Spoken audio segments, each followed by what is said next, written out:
Vinny, I'm in Staten Island. I need a ride to soccer practice. Okay. But only if you pick up some White Castle on the way.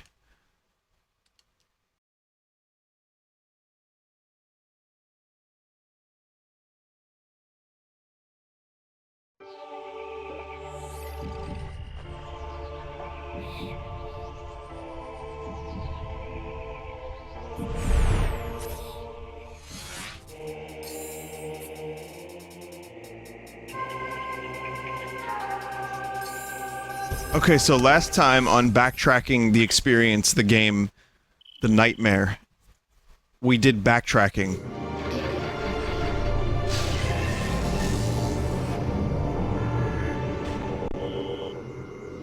But the good news is, most of the backtracking I did recently got me a lot of really key items, so now I can focus on, like, advancing.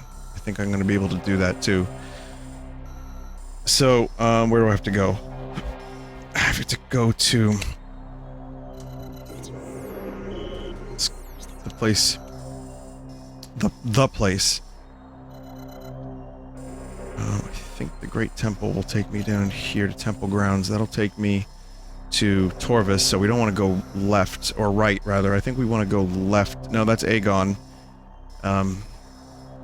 Sanctuary is here.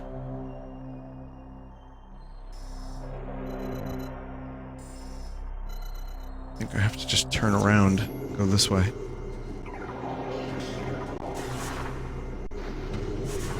Vinny, which was your favorite Bloodborne boss?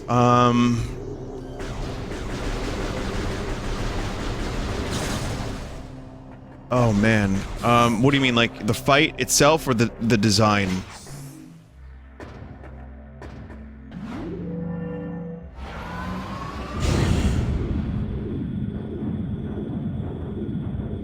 Powerbomb next to the save? Was that a thing?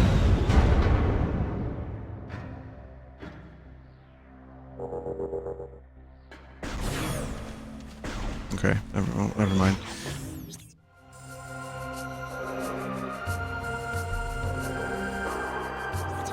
I mean, I'll try it. Here, you know what? This will give me a chance to think of, I like the alien fellas with the big heads. That was fun, and also, I just like aliens. And I'd say that the...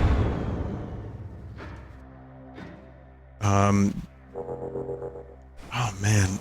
I don't want to say orphan because that just annoyed me, but I was so happy when it was over. Lawrence was... Once I figured Lawrence out, it was great.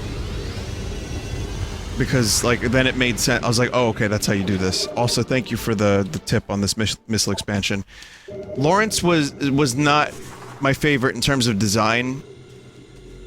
But there was definitely, like, a zen when you finally figured out how to defeat Lawrence.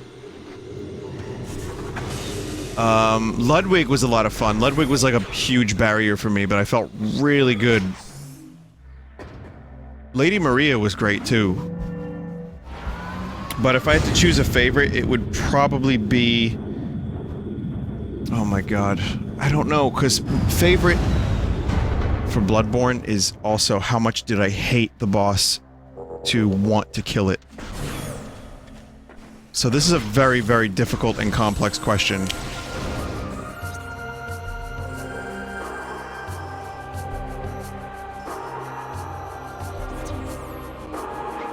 Top 3 favorites? Okay, let's say, Lady Maria. I'm gonna say Aliens, the Ayla Mouse, and maybe the Spider.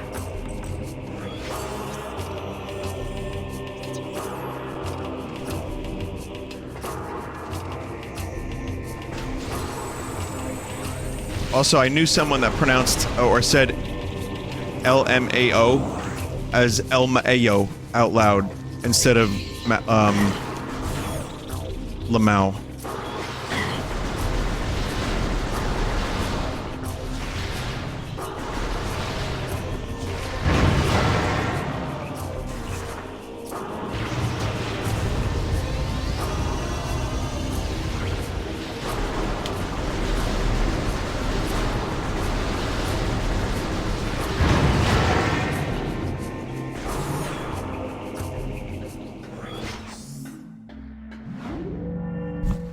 Vinny, did you go to another Beach Boys concert for this year's Independence Day? No, but I told the story. Were they playing in New York this year?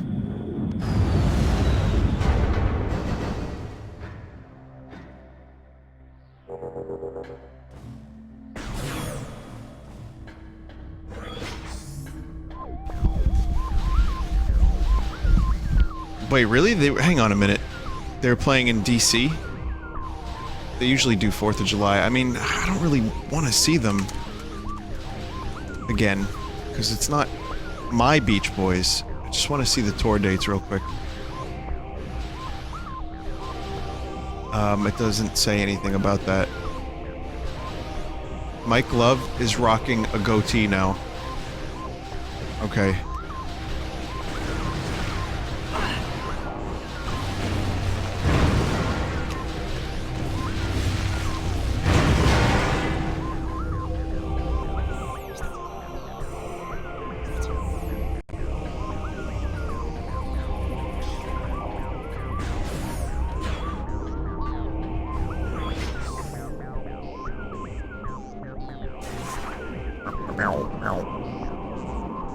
What are some King Gizzard albums that I should listen to? Check out Microtonal Flying Banana. Flying Microtonal Banana. And check out Nonagon Infinity. And I like Gumboot Soup as well.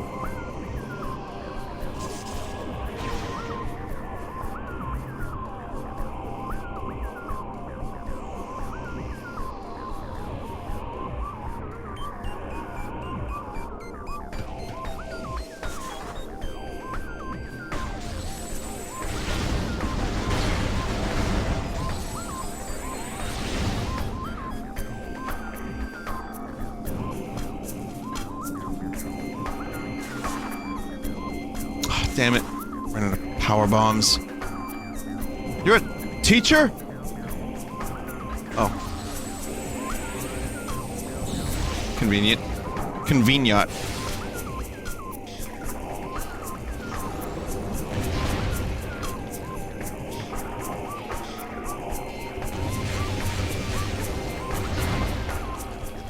That was lame.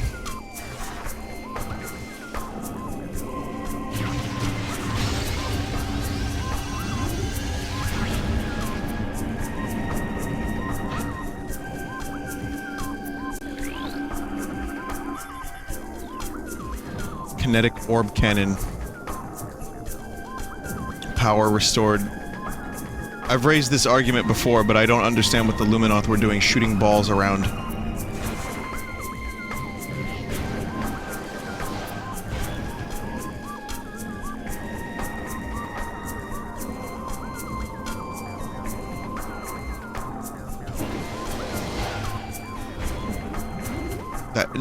That serves no purpose. Mothballs. Okay, you win.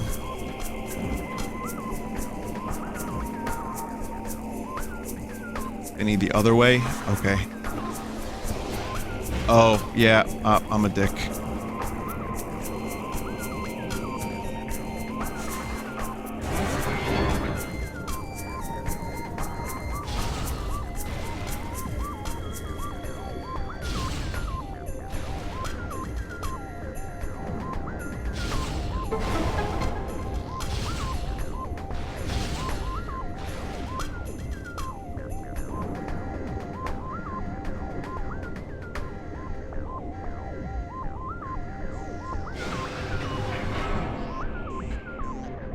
So, right.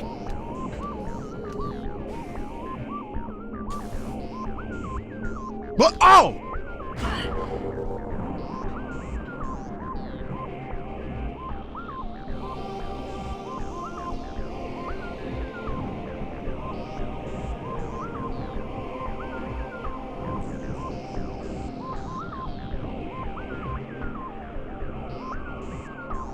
What's happening here?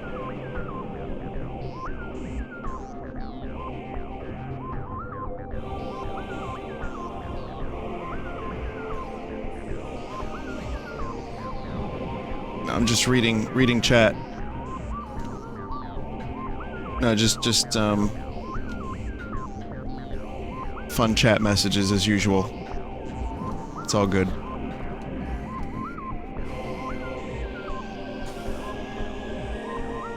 God damn it.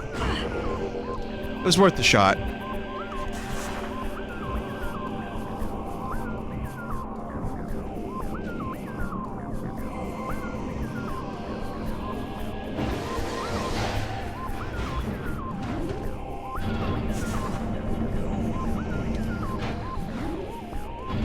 You aren't done with the gun yet? Oh, okay.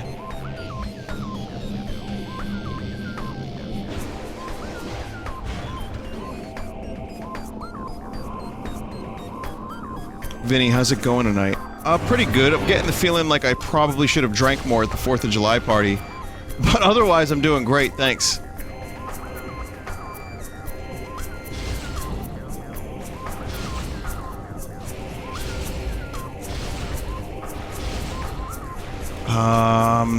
I don't see other areas available to be destructed.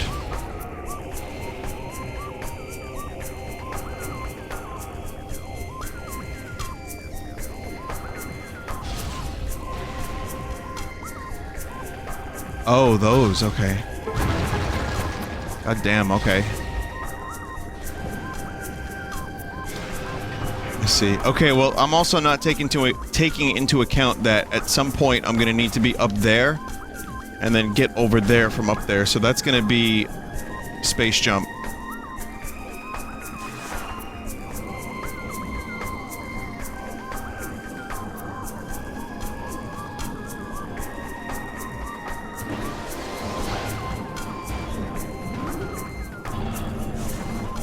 Well, isn't the screw attack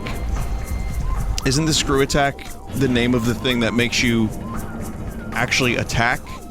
Isn't the space jump the thing that makes you... The spiky thing on the far right is breakable too? Really?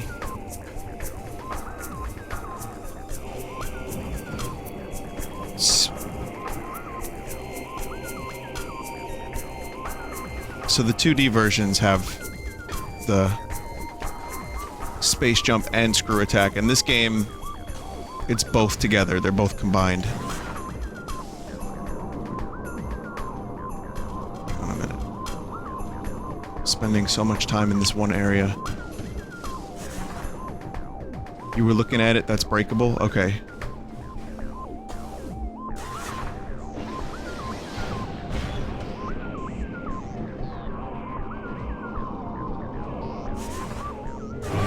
Didn't expect so much stuff to be in one area, that's all.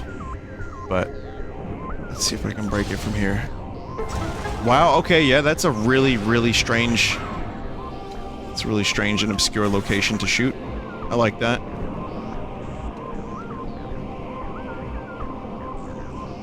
I guess this is kind of like one of the central areas of the Sanctuary Fortress. It's like a centerpiece.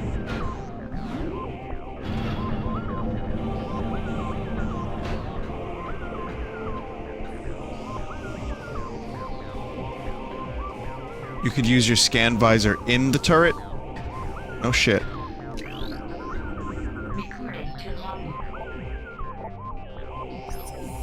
What few remained gathered in the Great Temple there, all but Umos, the last sentinel of Aether, entered into life-preserving stasis.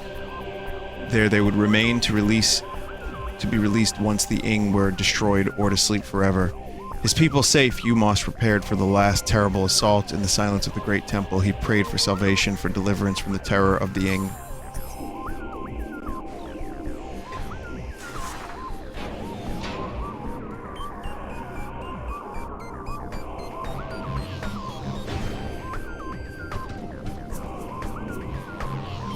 Again, I need screw attack, but I'm gonna see how long it takes to get up there anyway. So yeah, at some point I'm gonna have to do this again. But I can also scan a dead body. Hey chat, you wanna see a dead body?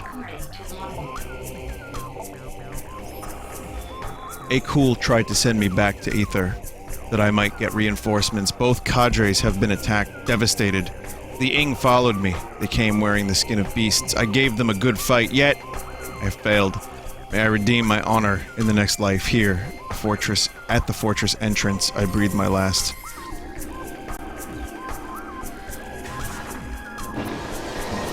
Or I don't need screw attack at all, and there's a fucking orb cannon available.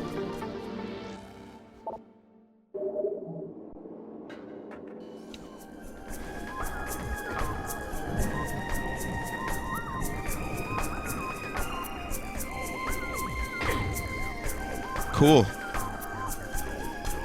It was all worth it. I really did see a dead body once.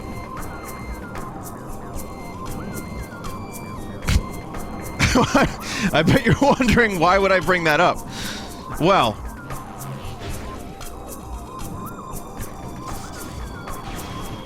I guess it's not that fucked up of a story, but if you're squeamish... I mean, listen, if I preface the story like that, you should know better than to stay for something like this if you can't handle shit lightly. You know what I mean? It was at, the Rockaways, which is a beach in Brooklyn. Like, well, kind of Long Island-ish. I guess it counts as Long Island. Does the Rockaways count as Long Island? I'm not sure. A friend of mine was lifeguarding, and, I never forgot this, actually. This is really one of those things, that was totally unexpected, but it was beautiful weather, and my friend was lifeguarding. I was there. It was you know, it's a nice beach, and I guess as we were about to leave, we heard sirens and helicopters, and my friend, being ever pragmatic as his job entails, of course, decided to start running. Now this beach is pretty massive, so you'd have to do a lot of running to get to the other side. Like, there were, like, numbered jetties, basically. And, so we run over there, and it took a little while, and what happened was, there is a dude that got pulled in by the tide, and they were saying, like, listen, the tide's a little rough today, don't go swimming. But the dude decided he wanted to swim. He got pulled in through one of the, I guess it's called a jetty, like the rocks on the side, and his body got, like, just cut up by barnacles, and he drowned. So, you know, we ran over there, and I didn't really want to, but I basically followed my friend, and I saw that, and it, you know, it was a thing. I mean, when you see something like that, that's not good. So you can tell people to unmute now. I gave my fair warning, you know.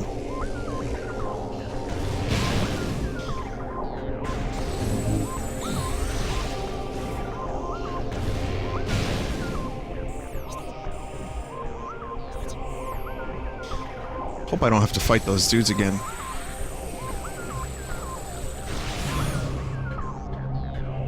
No. No, got a little distracted by the story. It was something that was extra fucked up because my friend was telling me there were no accidents like that at the beach for years. And then, you know, the one day I decide to go and check out the place and have a nice relaxing day at the beach, that happens. But that's something you don't forget lightly. And, yeah.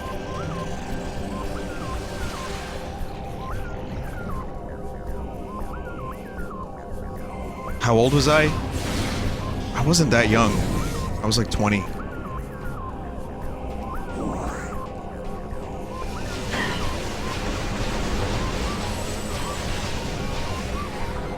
Thought you were like 10. No, I was able to process it. You know, I was able to understand what the fuck happened, but it wasn't like I was, it wasn't like, yeah, it was like a traumatizing thing. It was just like a perspective thing, being older.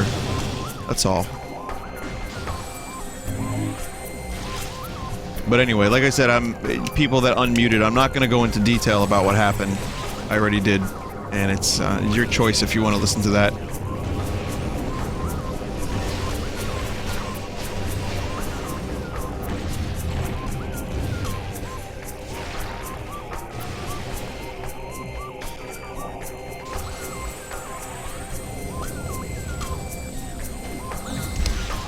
Hang on a second.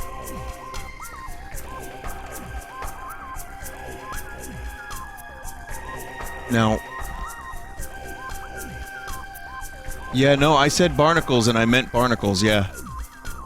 That's correct. Vinny, why are you playing the GameCube version? I'll tell you. This is 100% the GameCube version. I'm playing this on my GameCube game console. Thank you for asking. The answer is... that I didn't feel like using... I didn't feel like using the motion controls, and I wanted it to look better.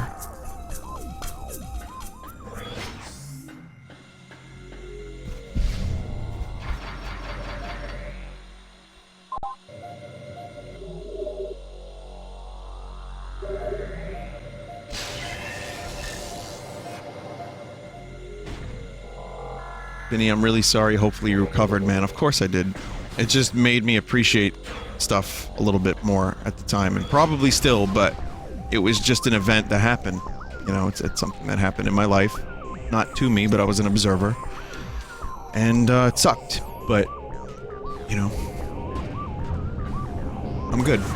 Thank you for saying that. Thank you for asking. I appreciate you, looking out for me. Good looking.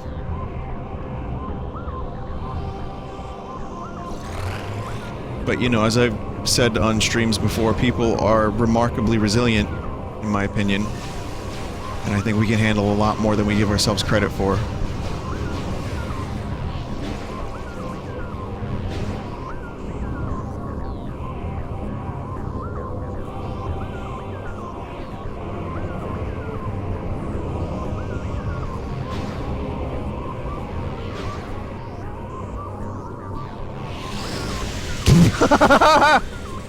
Alright, that's okay. I don't have to go there anyway, right? I just need to get to, I think I just need to get to this elevator here.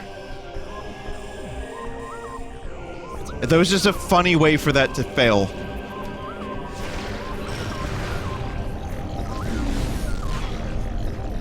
That's an upgrade? I got that already then.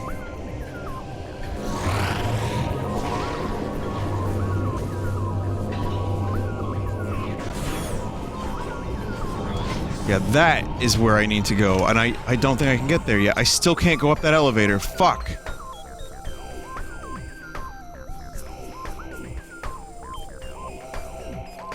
I think that's a shortcut that I need to unlock with a different upgrade, so... never mind.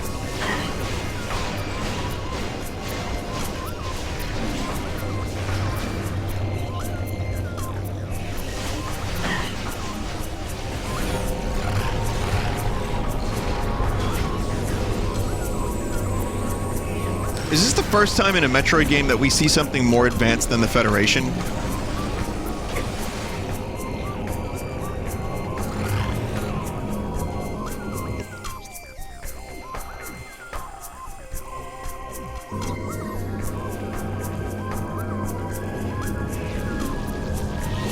Well, yeah, the Chozo. You get to see the Chozo, but you don't really get to... well, you see them...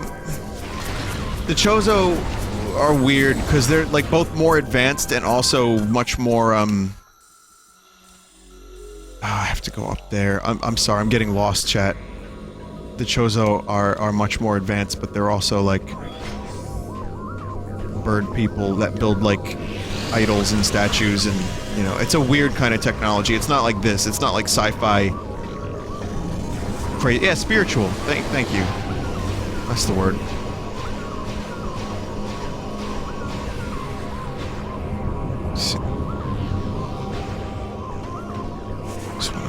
I don't think I actually needed to do that. I just needed to get up there, right? Yep. Okay. Navigation problems, the game.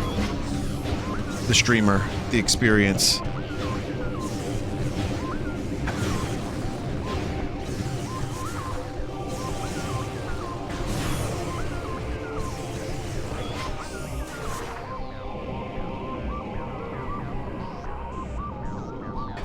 Vinny, I'm starting to think that computer parts are marketed at 14-year-olds. I saw a motherboard that called itself the Laserhawk Game Slayer motherboard. Okay. Alright, that's kind of funny. I mean, I'm sure there's some cool 14-year-olds out there that are like, no way, I'm not buying that shit.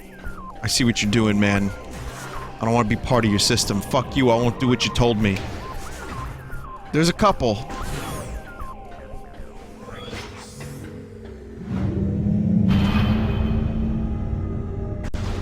How do you guys feel about Alienware? Does anyone here browse on them Alienware? Because that's like, for me, that's the brand that capitalizes on, like, it looks cool. And it's got lights and it sounds cool. And so you should buy it for that reason. It's all fully upgraded. You like Alienware? TM? That's cool. I didn't think Opinions came with a trademark. I mean, of course they do.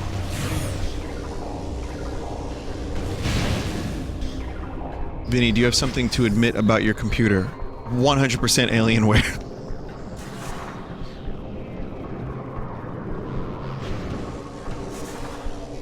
No, I don't have any alien components in my computer, but I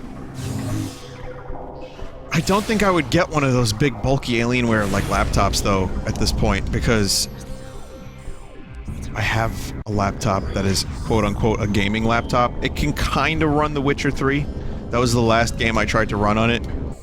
And, I got it a couple years back, but the problem is, it's so heavy, and it fucking dies. And, like, maybe I don't need a fucking gaming laptop. I have a Switch now, you know, I have my phone for other entertainment, like reading and looking at videos and fucking cat pictures on the internet. At least I'm not allergic to those. So, my whole thing is this.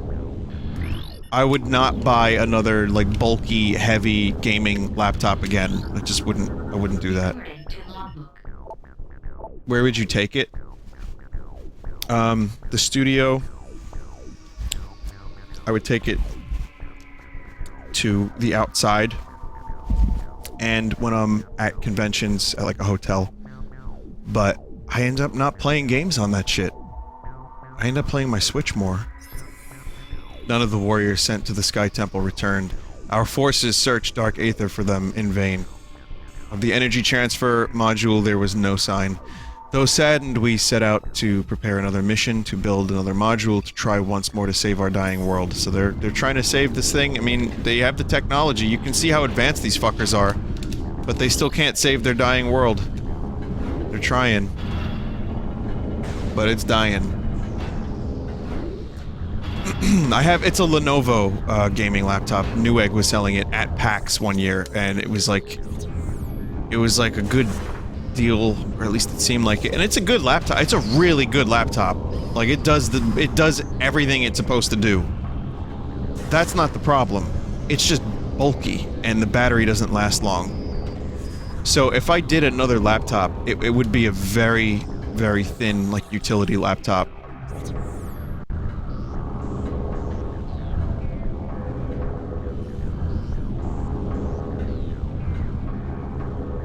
I think it's the Y700. Isn't the Y700 Han Solo's, that's the class of vessel he uses? Apparently, so, okay. It's up there, so I have to figure out how to get up there. That's a YT-1300. You fucking nerds.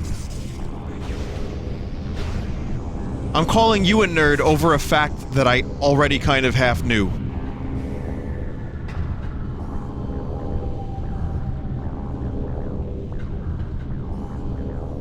like, who's the fucking hypocrite now?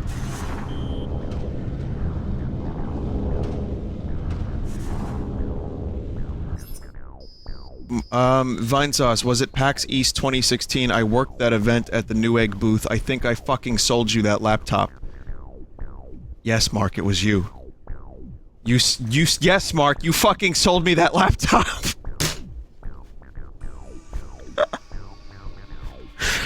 How does this happen? How does this happen?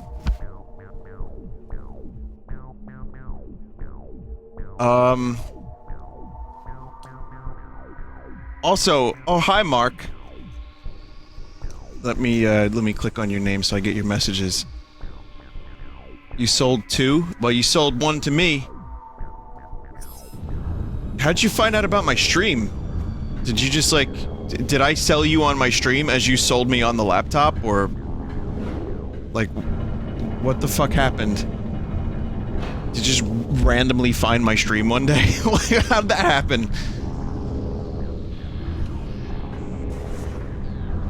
This is amazing.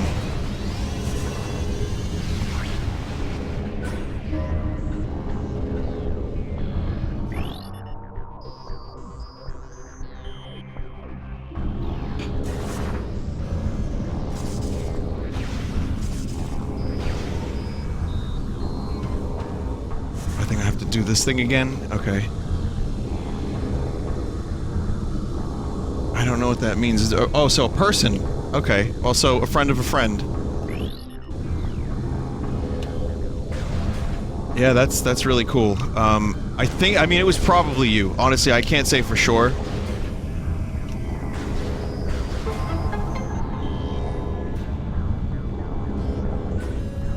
That's amazing. Finally, baby puzzles that I can solve.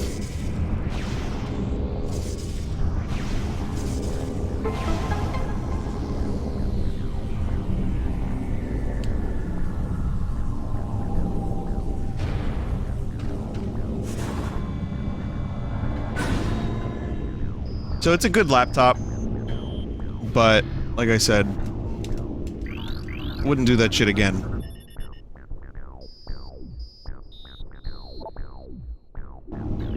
If you were, in fact, the lad that sold me the laptop, it's been good to me.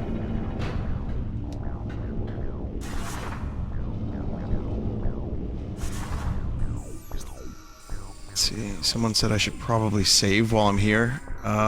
That doesn't sound like a terrible idea. Yeah, maybe I'll go do that right now. I'll just go save.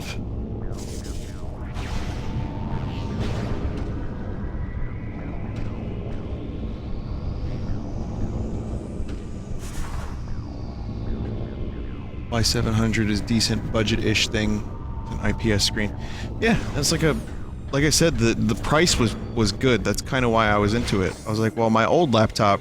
I have a laptop from 10 years ago that I was editing on for a while, and it was just... I don't even remember what kind it was, but I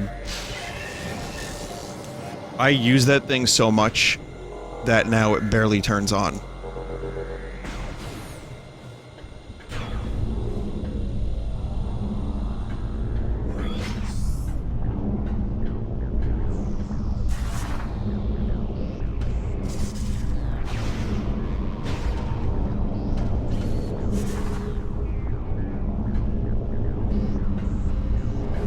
Vinny, you convinced me to buy Mario Tennis. I am now 100% more salted.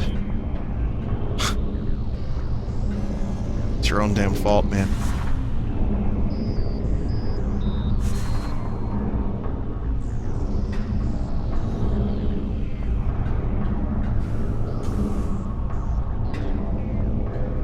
Okay, fuck that up.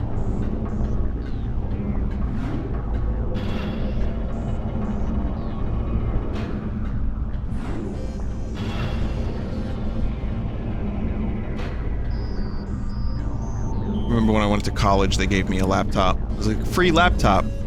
Oh, you mean I can play Jedi Academy in class? Thanks. It was such a fucking cheapo garbage laptop, though. It was shit. It was complete shit. I mean, it was meant for taking notes. I'm like playing Jedi Knight on it.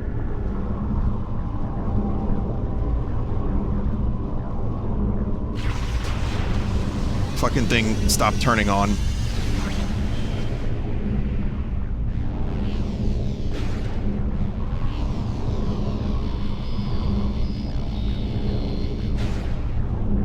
Excuse me.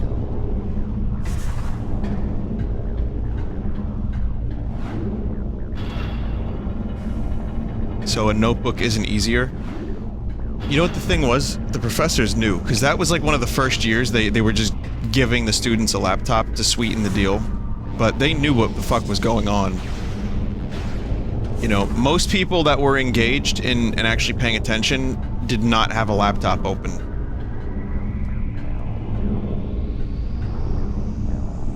Okay. Okay! I swear I'm gonna get up there at some point.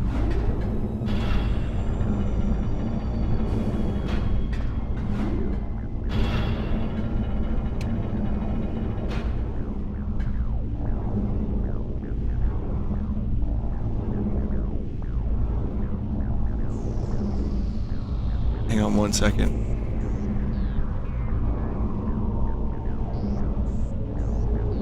Okay, sorry about that.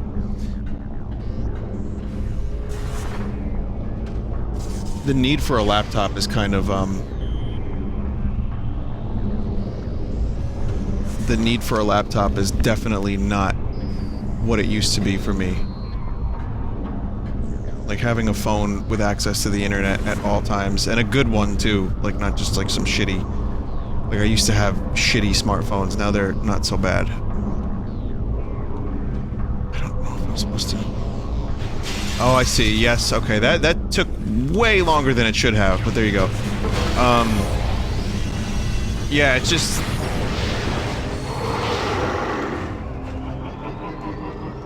You pretty much have everything you need with your phone these days, so I don't really see the need to carry around a big bulky laptop.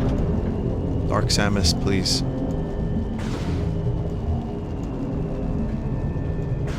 What are you even gonna do with that Phazon? Mark says, now that you have me highlighted, I wanted to say I was listening to King Giz recommended Reno by Red Vox as a related song. Good job. Oh, cool, thanks. That's really... That's actually really awesome to hear.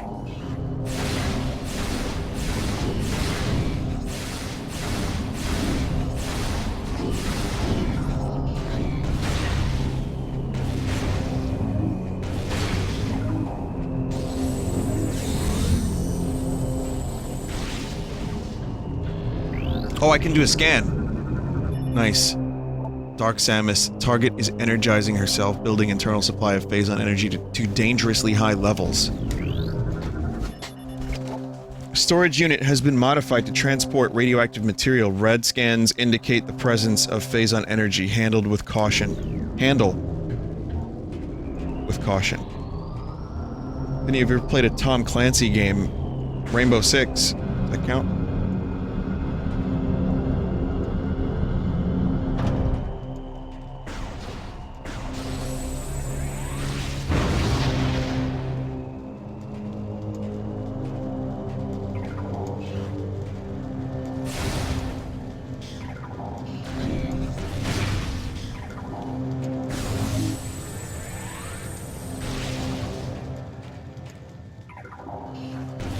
Oh, Splinter Cell, a bit. I played a couple Rainbow Six games. What was the one in Vegas? It had a Vegas level, that one.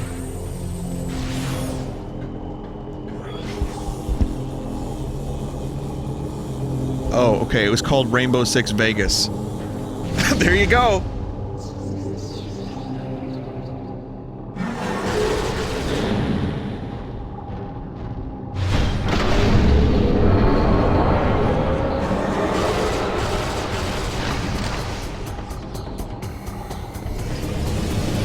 Here we go.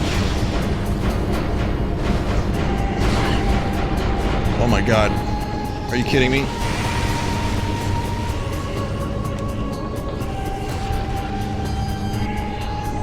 What the fuck did I just do? I shot a black hole and then that happened. Oh. I guess it was decent damage.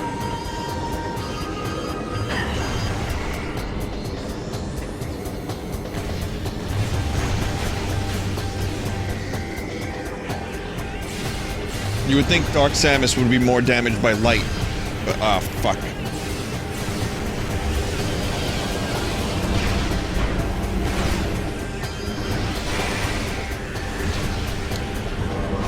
That's a very expensive move that I'm just wasting.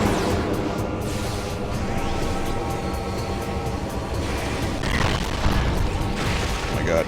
Oh my god.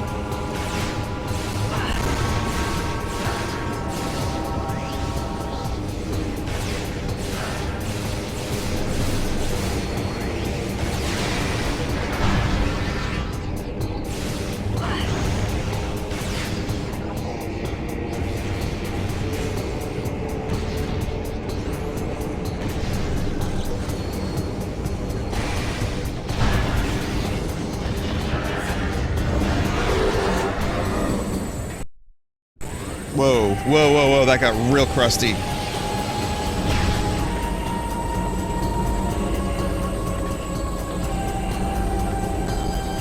Round and round we go.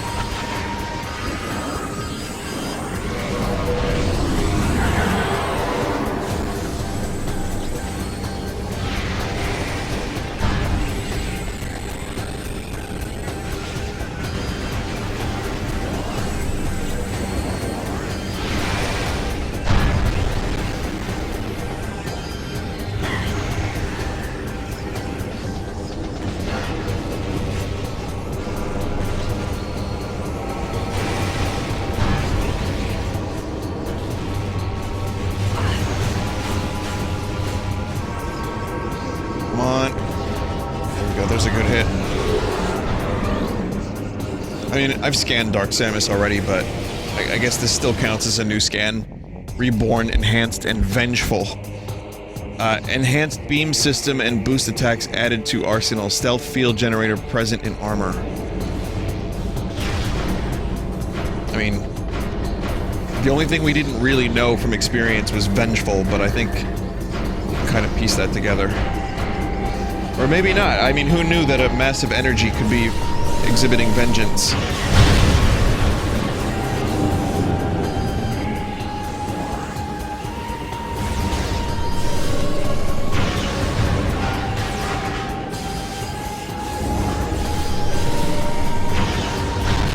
Revengening. Metal Gear Solid Rising: The Revengening.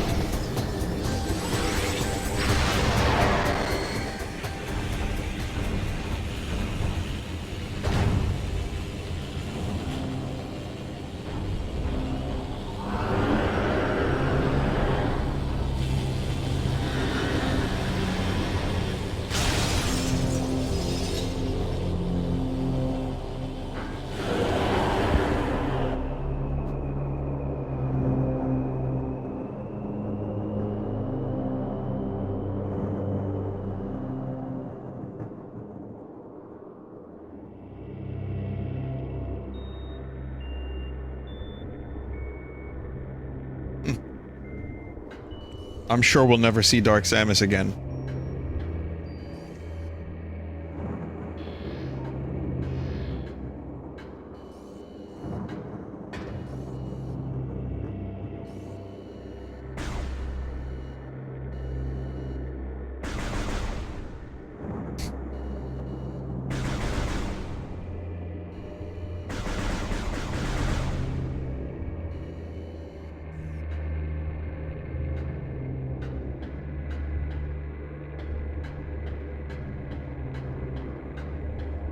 Item in here somewhere.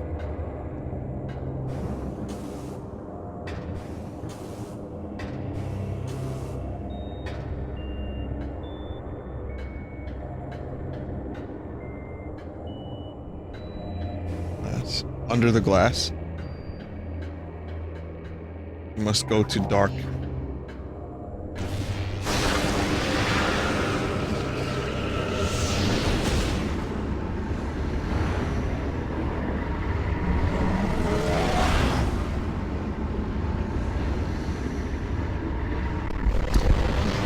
So you can see Samus's molecules get ripped apart and then put back together, which is a very similar, get ready for it, you'll never guess where I'm going with this. It's a very similar tech to, Star Trek transporters, which some theorize kill you by ripping your molecules apart and then create a clone of you on the other side.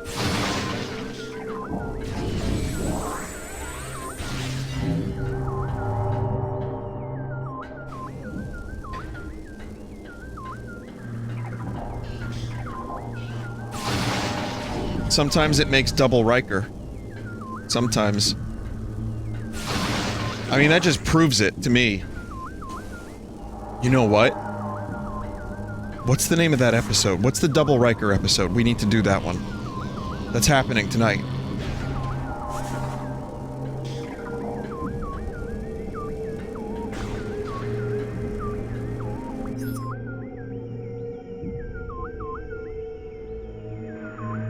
Second chances? We don't talk about Tuvix. Alright, we'll talk about Tuvix. So Tuvix is an episode of Star Trek Voyager, not my favorite of the Star Trek shows, where, oh, it's an interesting one, actually. It's both a good and bad episode at the same time, and I kinda love it.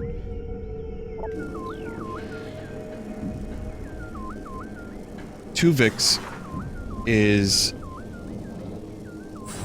I don't know how to explain it. It's such a...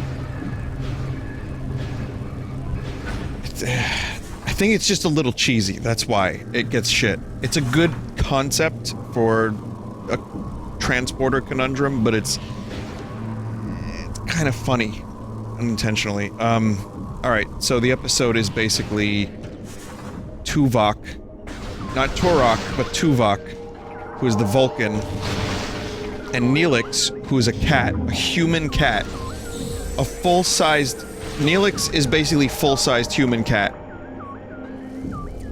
They get stuck in a transporter accident and it mashes them together into one entity, which they then call Tuvix.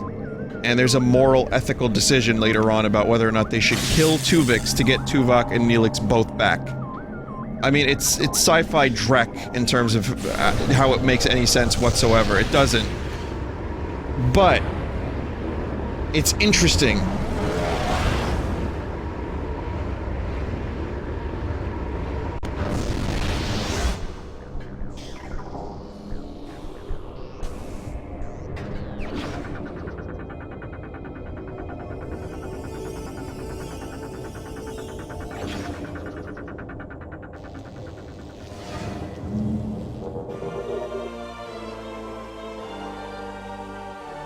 Tuvix is definitely one of the more infamous episodes of Voyager. The other one being Threshold, which involves, you know, lizard sex and Warp 10 that I talk about frequently.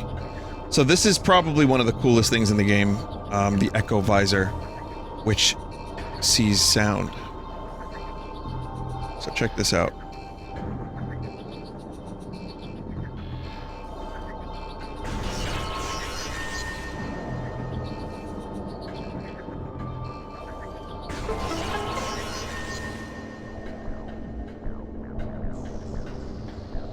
Yep, exactly. This is how you get good Wi-Fi.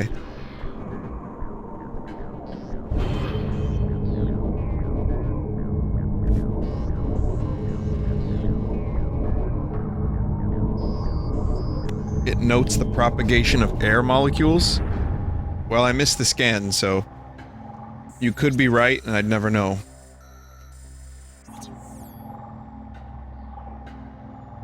It is the game's namesake, yeah, Echoes. So, the Echo Visor, yeah. So cool. Not incredibly useful outside of puzzle solving on a couple of occasions, but just a really nice sci-fi thing.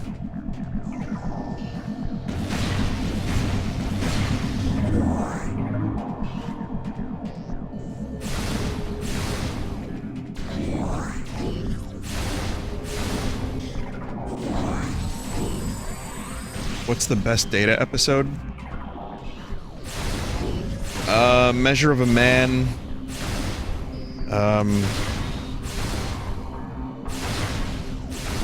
The Offspring. Brothers.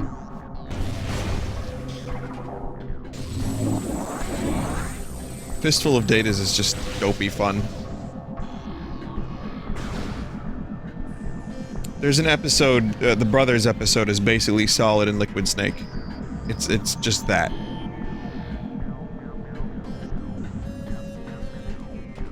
And Data's Day is pretty fun. The Dream episode, I don't remember that one, but... I mean, I don't remember the name of it.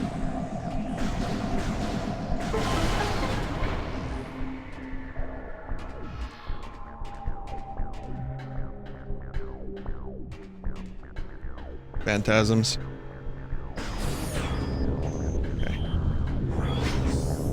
Alright, so we're back here. What about the one where Picard is transformed into a kid? You would think with the amount of, like, terrible shit that happens with the transporters, they would just use shuttles. And then, you know what? They did an episode- they did an episode about that. Called Realm of Fear, which, again, some of you have seen recently-ish. That episode has one of the crew members, Lieutenant Barclay.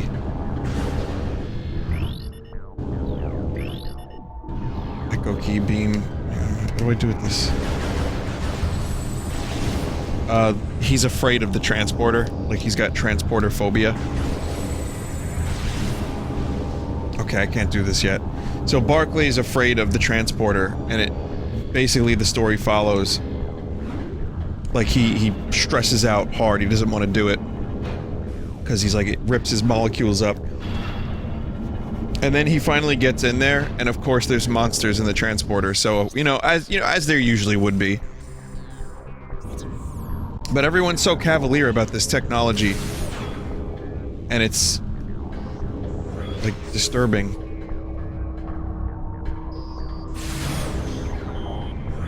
What's your favorite, like, let's not talk just about Star Trek, this game influenced that conversation, but, I want to ask you, what's your favorite sci-fi concept? Is it like androids, clones, transporters, beam weaponry?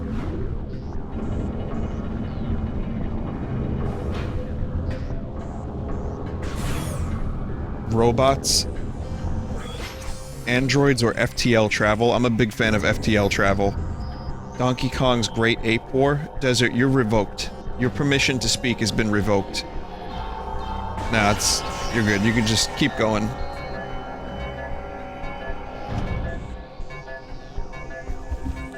Artificial augmentation.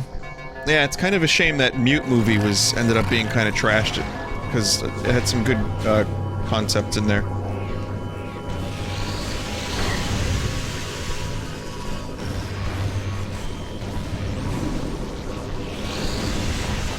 I think FTL travel is probably the one that opens the most doors.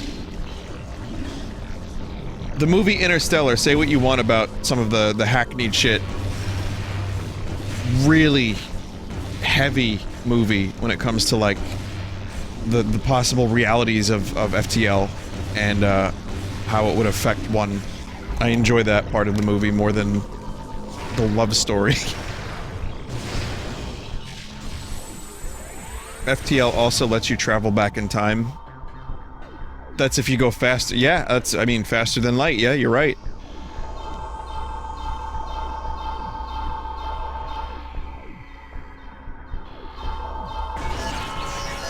How do you think they don't go back in time in the Star Trek universe? Well, no, actually, it doesn't... we're gonna argue about the semantics of science fiction concepts. Science fiction. I'd rather not do that. I'm sure they could, if they need to cover, like, a storyline, they could just do that real quick.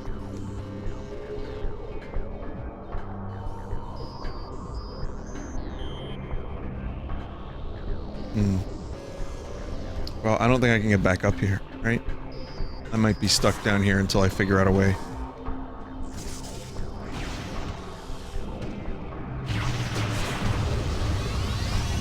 You can? Let's see how. Let's look around. There's FTL travel in the Metroid series, right? Or do we not speak of that? Like, did they just never cover that? Oh, look at that.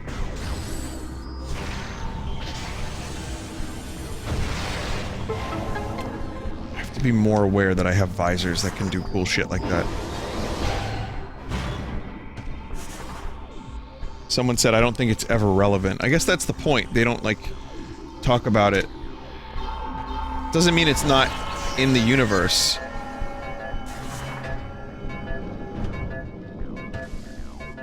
Just was never really relevant to a storyline, I guess.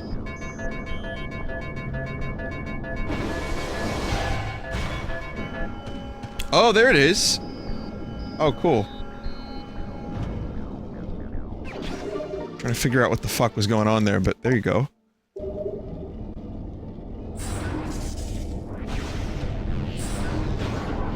I love all the little weird gadgets that are activated with the power of ball in the Metroid universe, but specifically this game. The Luminoth were obsessed with ball-powered, like, switches and objects, doodads and doohickeys.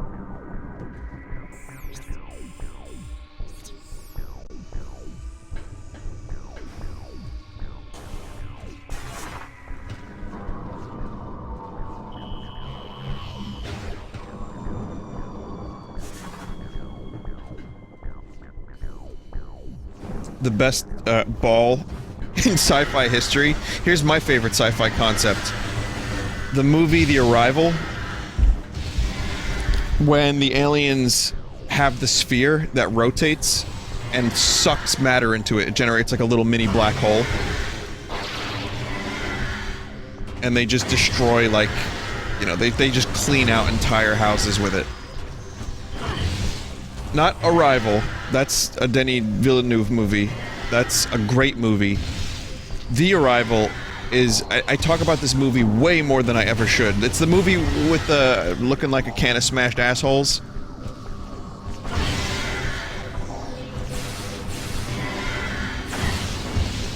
Oh my god. Is this for real?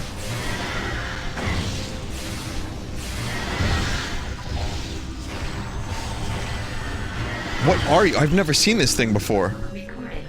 Or at least not this playthrough. Mechanobite wall-walking mechanoid uses magnetism to propel projectiles at enemies vulnerable to simultaneous explosive blast.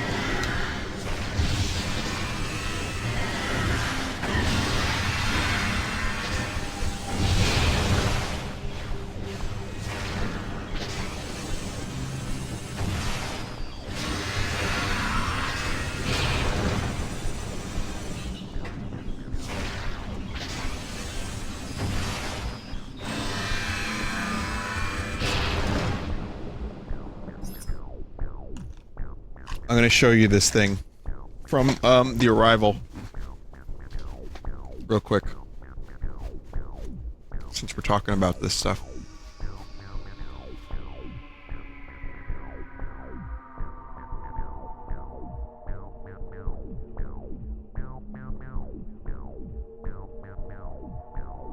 I'm gonna type The Arrival sphere.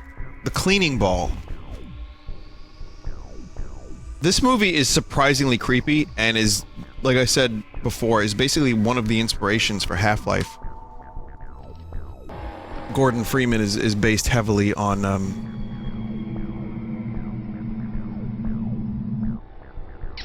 the way Charlie Sheen looks in this movie.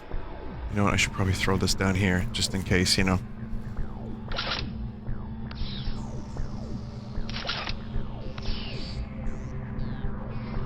Later on, they do like a fun little camera thing where they show 3 angles of where the sphere is looking.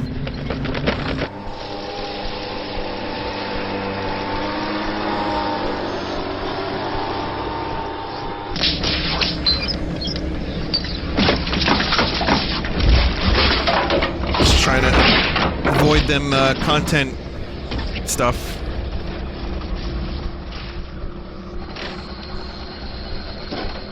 1996 movie. I would watch this almost every time it was on HBO, and the aliens in it would freak me the fuck out every time.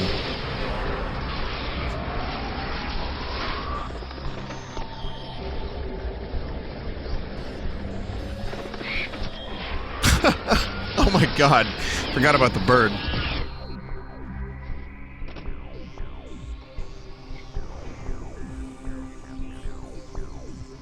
Okay, it's not my real favorite piece of sci-fi tech.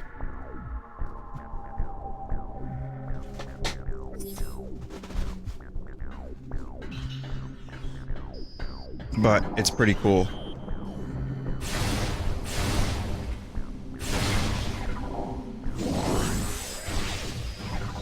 Yeah, we had HBO, and HBO got kind of weird at night. You know, there was also, like, there was the cable package that came with Skinamax. I became very good at switching channels at the exact right moment, let's just say that. I've been ruined ever since.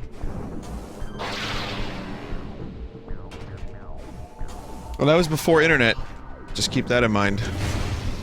I mean, I know a lot of people now, you don't imagine a world without internet, you know, and you think like, well, it's just always a, you know, Robertsons and Richardsons, sorry, are always available. But that wasn't the case. That wasn't always the case.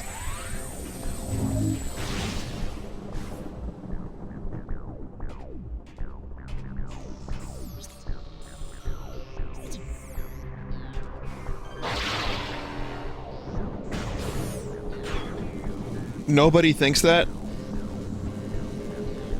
Anybody here think that?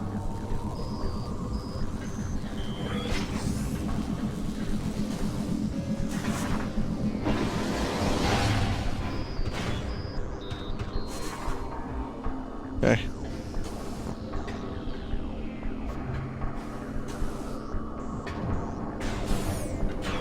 I don't know. Think what? I don't know. I don't. What are we talking about?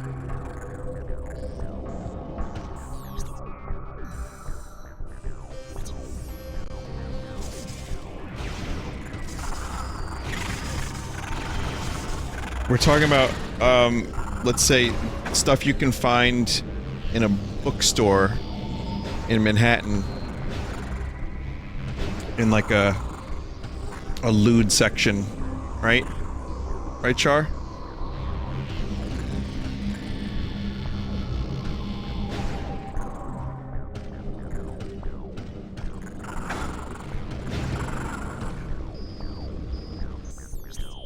A loot section, right, musical. Yeah, it's musical.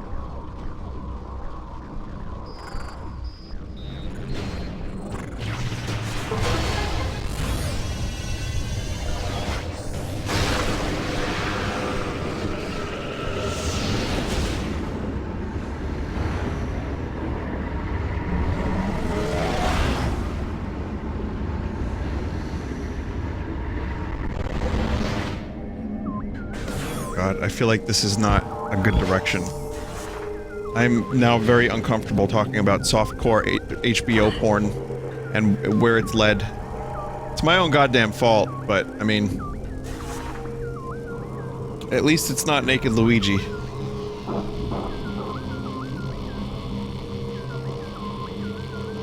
How's the weather? Okay. Yeah, I could do that. Weather is muggy and very humid, thank you for asking, and it's... You know what, though? Even though it's been really hot, we had such a fucked up winter that I'm not gonna be a hypocrite and complain, because I was... What the hell? Something weird is going on here. Chat. I just got, like, pushed back. Did you see that?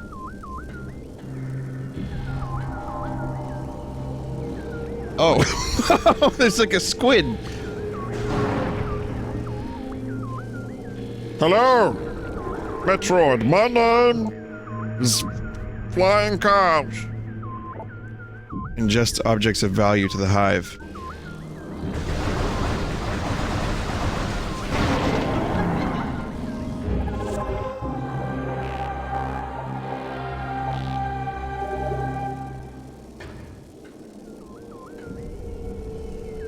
You saved me, Metroid. No, no, stop blowing me up. Sure, I consumed a key.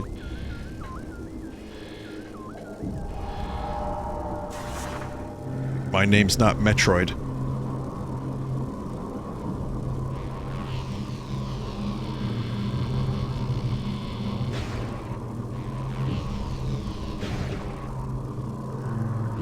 Do you think how do you think Samus feels about that?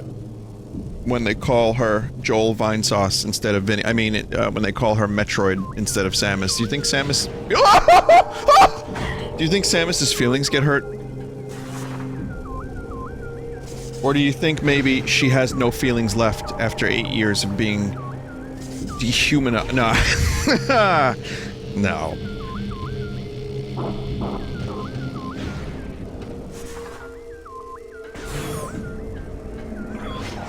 I'm sure she can handle herself. She's strong. She's strong, resilient, and is able to look on the bright side of life.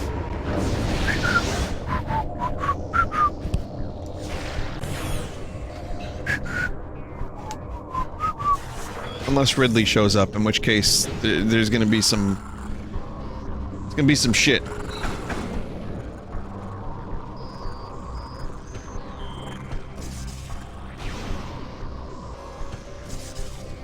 I can't whistle. No, I can't whistle. I try. I don't try enough. But if I, you know, maybe if I tried more.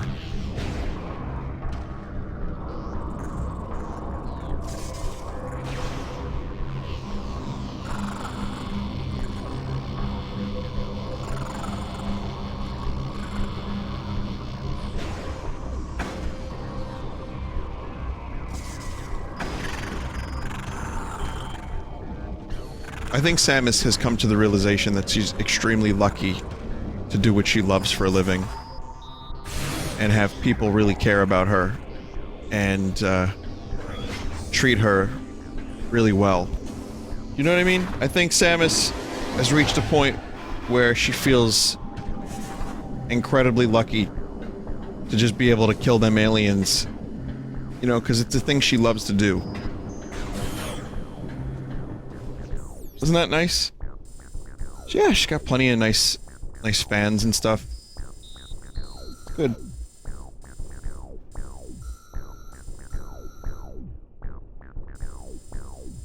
She gets to bust. I mean, like, bust aliens, like the Ghostbusters, when it makes them feel good. Similar to that.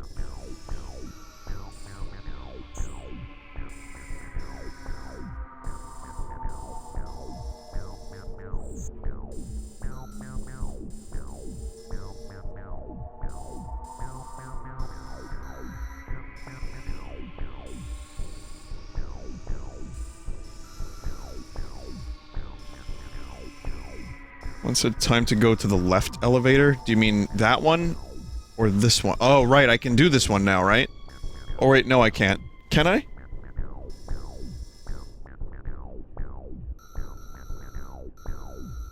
Can do that one. This one. Yeah, it was the echo visor that I was missing.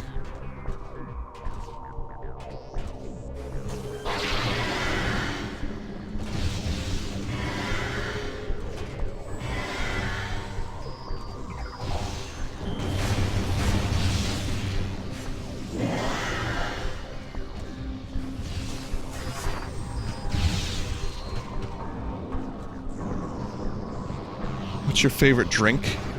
Do you mean alcoholic or non-alcoholic? And chances are your response is gonna get swallowed by the chat, so I'll go ahead and give you both.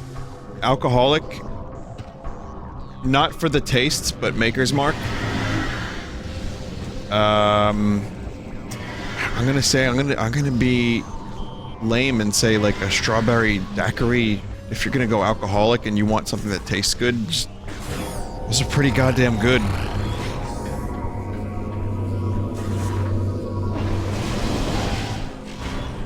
I mean, it's cliche, like tropical drink, but those fucking things are delicious. Not really into a Bloody Mary. I don't want to eat dinner while I'm drinking an alcoholic beverage. That's not my idea of a good time. I also like White Russians. Those are pretty good drinks. Depends on how they're made and what ingredients are used, but generally, they're very desserty, and that's something I like. I have a bit of a sweet tooth, as many of you know. But Maker's Mark is my go-to for alcoholic. Now, non-alcoholic, I don't drink soda anymore. When I did, I liked them grape soda. Now I drink a lot of water. Favorite drink?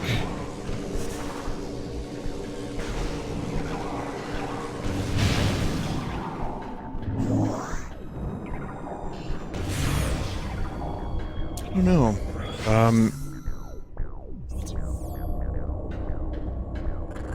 Someone just said, how old is he? I'm 48. I like iced coffee with caramel in it.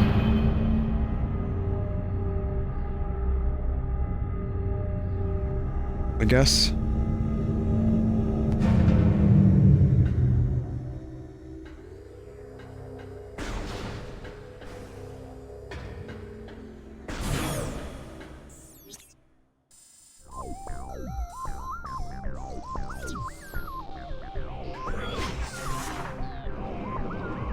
I don't really, like, I try to not drink stuff with a lot of sugar in it, but, I mean, you know, if I really wanted to, like, get fucked up with sugar, it's gonna be grape soda.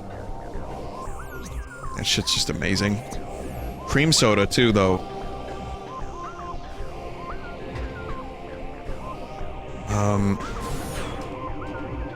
Snapple Fruit Punch is pretty good.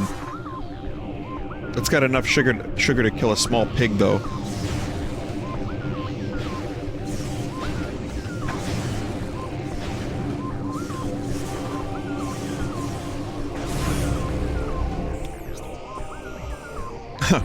Oh man, I remember last time I talked about coffee soda, the chat went fucking mental. But there's a soda, I think it's a New York thing mostly, it's called Manhattan Special. I mean, with a name like that, who would have known? But it's really good, it's a fucking coffee soda. And you gotta like coffee. You gotta like coffee for it, though. Obviously. It's worth a try. I think people would be surprised that it's not gross.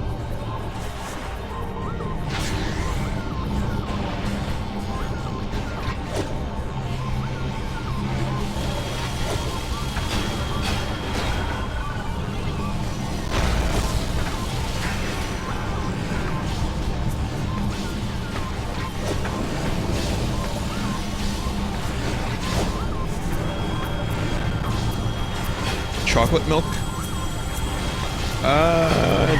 Depends. I like hot chocolate.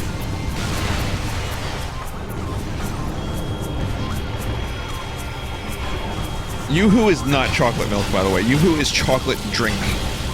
It's like chocolate drink juice substance. It's good.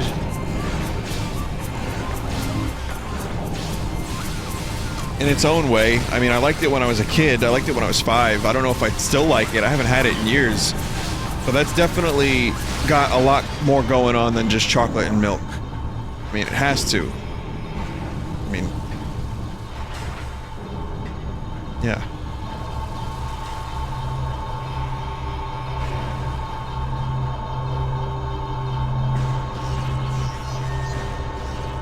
Look, it's chocolate LaCroix. I love that LaCroix has become the laughingstock of the beverage world. That is such a fucking terrible drink.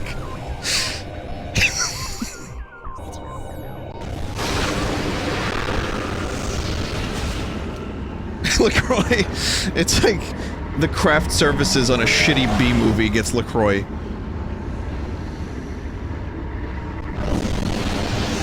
No, I don't drink LaCroix. I drink, like, I like sparkling water. I like fizzy sparkling water that's lightly flavored. But LaCroix just tastes like substitute ass. Just eat real ass if you want to fucking get that experience. Don't drink LaCroix.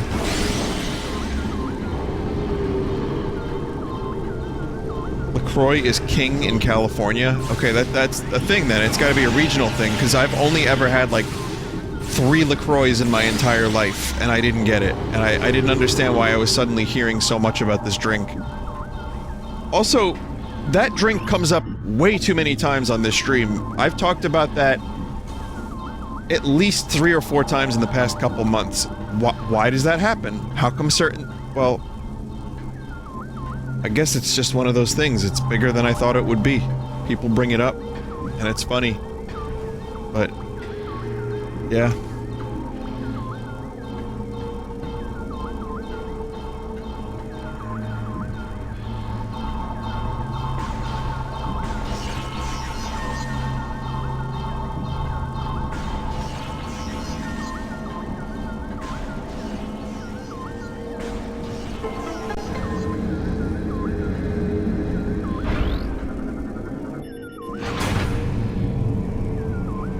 So much security.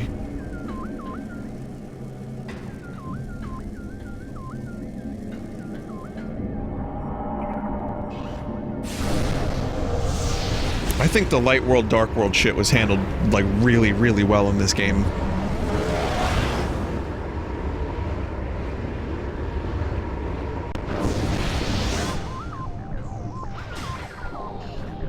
Oh no, I have to fight a boss now? With half health? Oh, fuck.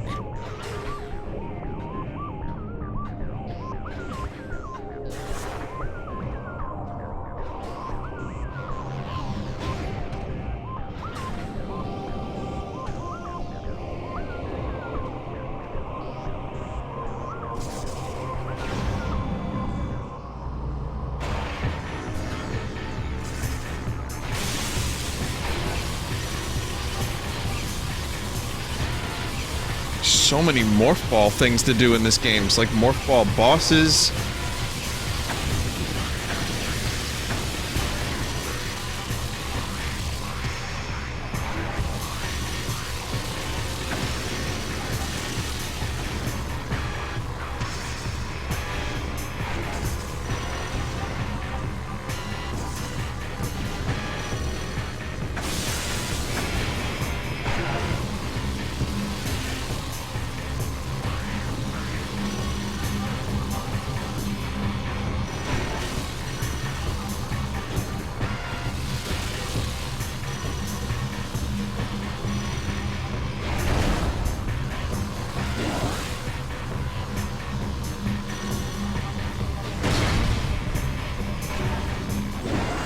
Got this.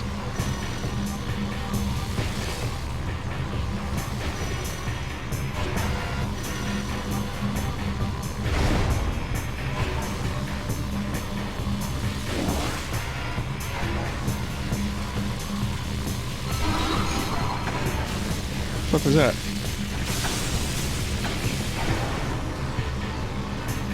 Maybe I don't got this.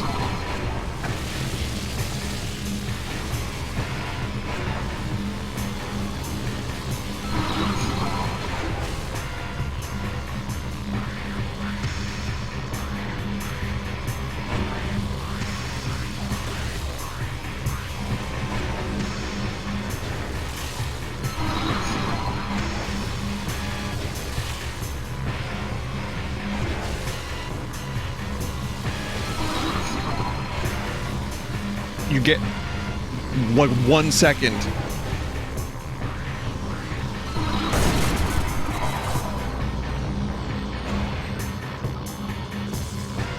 Can you take me higher?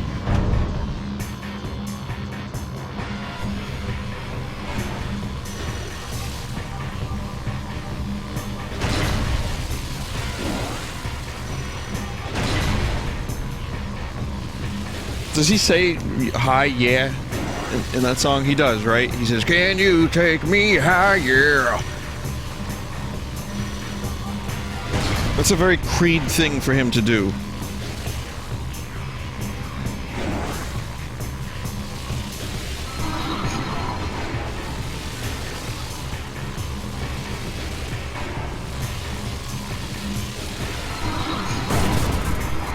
Creed Cobain. No one said that, but that's his name. I just said that now.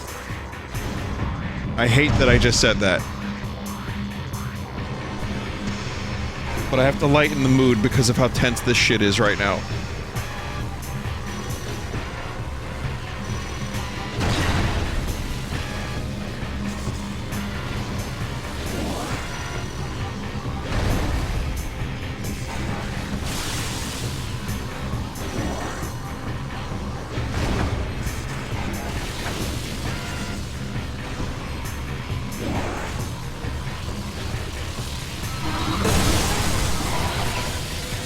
my god. I did not want to have to lose my save data, or die and go back to a fucking really far back save point.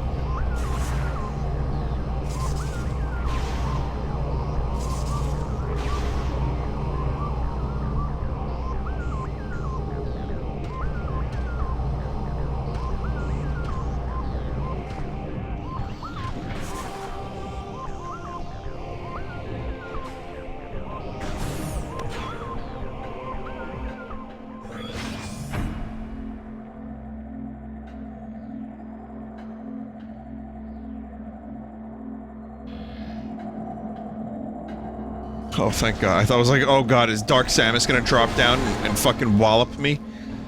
That actually scared me.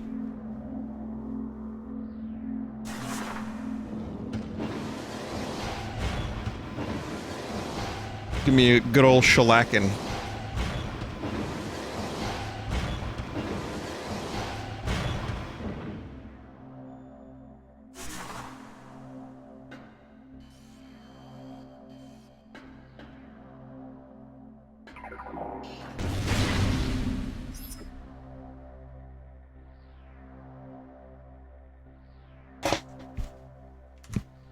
Just a moment, please.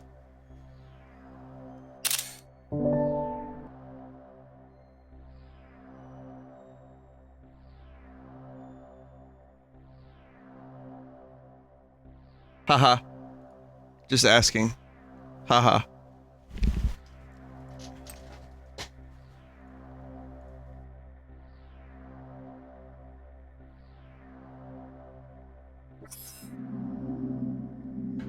I mean, we could get a poll going. The poll could be A. Yes, Vinny sounds like Dane Cook. B. No, Vinny does not sound like Dane Cook. But, you know, like, you don't have to repeat the same thing over and over and over again. It's for the best if you don't do that. But, Stolford's French bread pizzas. You know what I mean?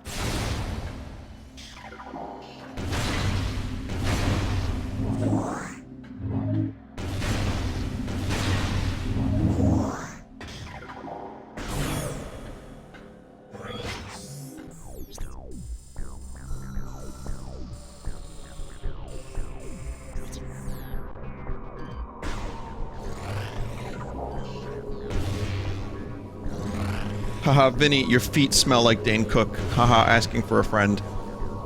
Oh, he didn't see that. I'm gonna have to type that again.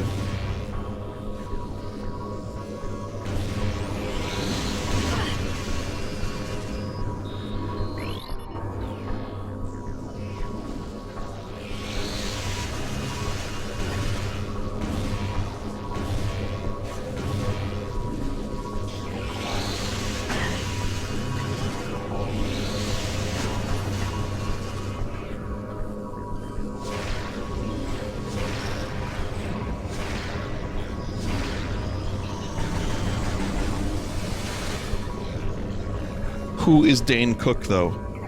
A World War II general on the Allies side. He fought the Battle of the Bulge.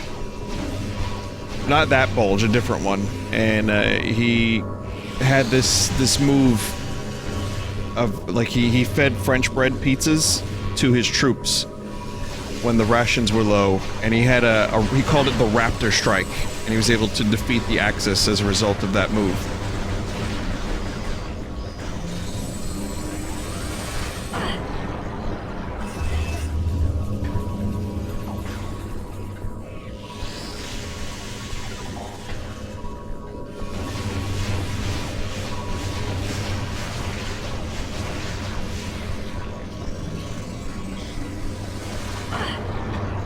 I hate these dudes so much. They're so fucking annoying. And the shots. Look at that. They're scrambling the shots.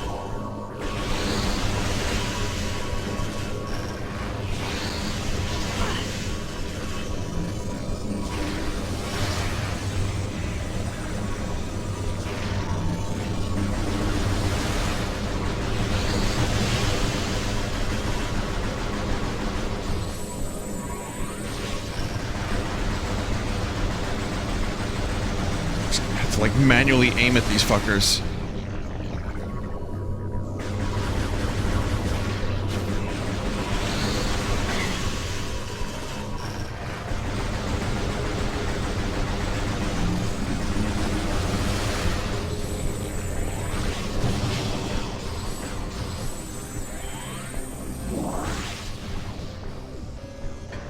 Alright, well, that took way longer than it should have.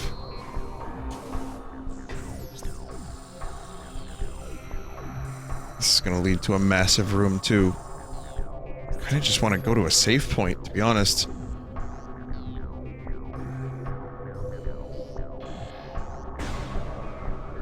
Use the Echo visor. Why didn't I think to use a different visor? Let me look at the time. Oh, 3 AM. This is the time when Vinny's brain gets stupid. That's right. Here's a tip, chat.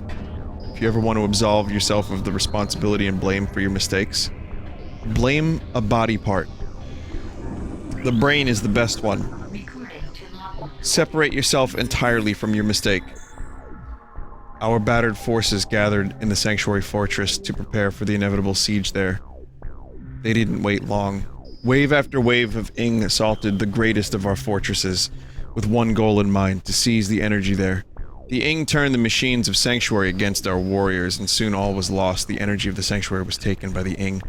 Only one energy controller remained on Aether.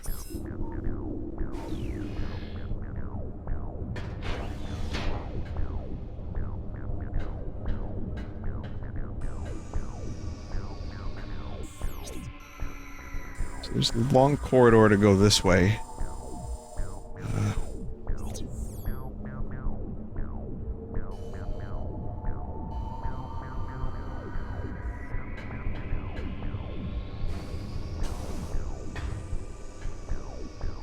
Vinny, my wife forgot my birthday. What does that mean?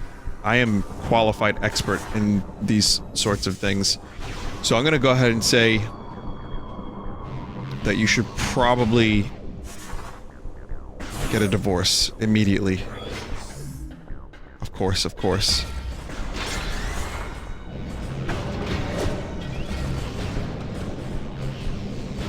Alright, well here's what you should do. First thing you should do, check her phone, get in there, get her passwords, make sure that you know everything she's doing. That's the foundation of trust. Breaking into your spouse's personal items. If you see anything strange in there, that's an immediate divorce.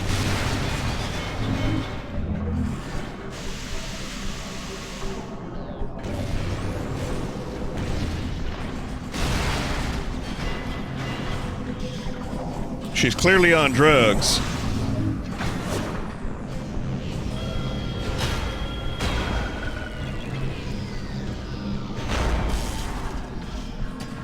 Dates are hard to remember. I don't remember any of my friends' birthdays. I barely remember mine. You're fine.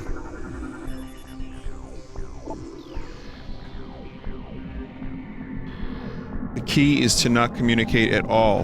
Huh, it's an easy one.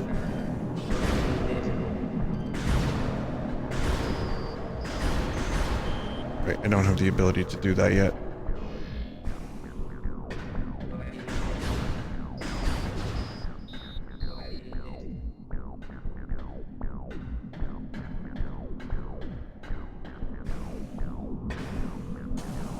Someone said I forget names easily. Me too. Mildred, cook up the burg.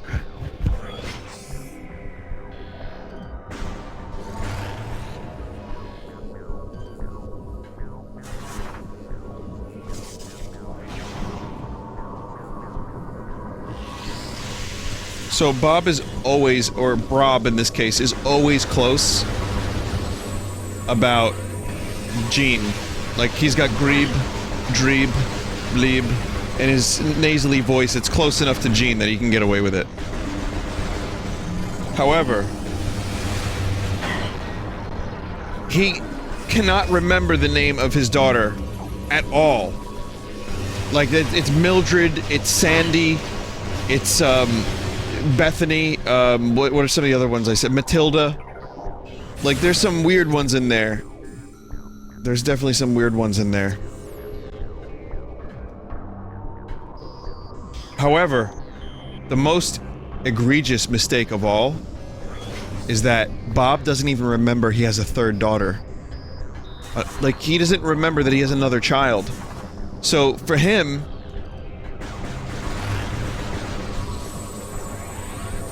Magdalene, yeah. I mean, for him, he's got Grebe, and there's a daughter that, you know, he kind of remembers the name a little bit. It's a little old-fashioned. Maybe it's Gertrude, Bertrude, he's not sure. Fire up the Berg. And then, if there's anyone else, he just doesn't remember. It's not even in his brain.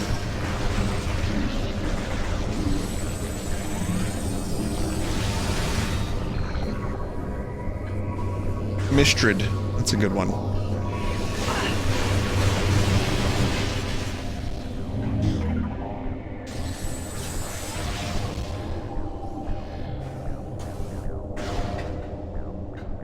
Oh, Aunt Bertrude.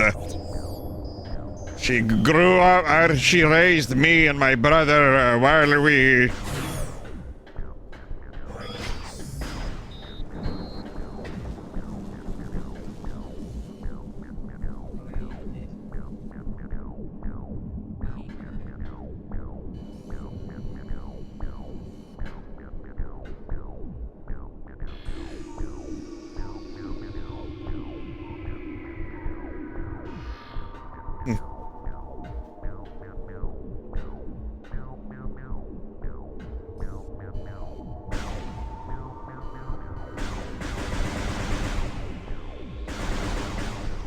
Thought you could get away.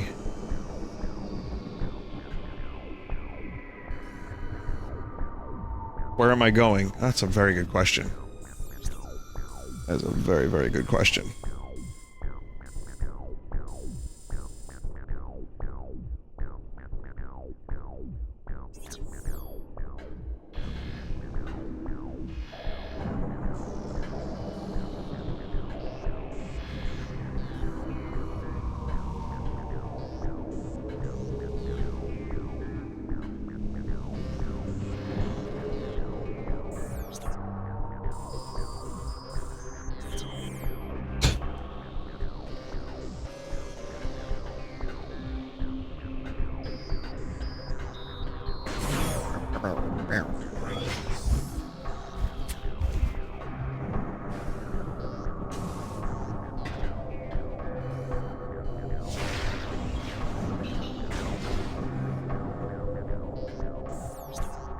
Through the white door? Did I not, like, just come in through there? Oh? Or is it the elevator? Okay, I got confused.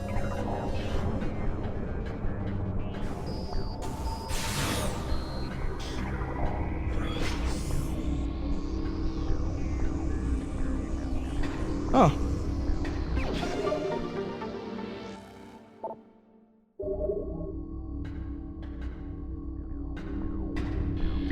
Vinny, would you be okay with Ridley not showing up in Metroid Prime 4 at all? I think it almost feels like it's kind of necessary for Ridley to show up now that Ridley's in Smash. But from a story perspective, it doesn't make any goddamn sense, and Ridley keeps coming back to life after dying, like, horrible deaths over and over and over again. So I'm gonna say I'd be fine with Ridley not being in a Metroid game. For sure.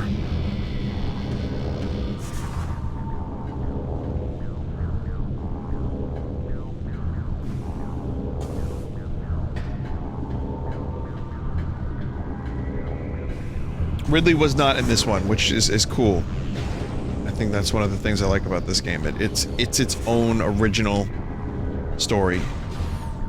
You know, there's like a little bit of Chozo here and there, but it's like you have the Luminoth race, you have space pirates, which are great, but they're minimal compared to some of the other stuff. You know, it's cool. It's cool to see Samus on an alien world that feels truly original and alien, and not just like, you know, James Cameron watching Terminator like, oh, I see elements that I remember. I'm starting. I start to remember things.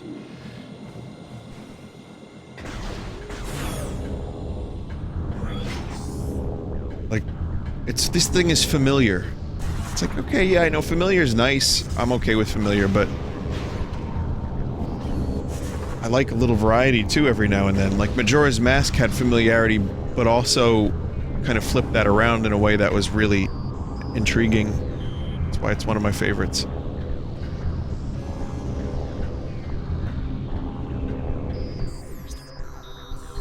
So this is where Vinny doesn't know where the fuck to go. And you know when I start referring to myself in the third person, that it's bad.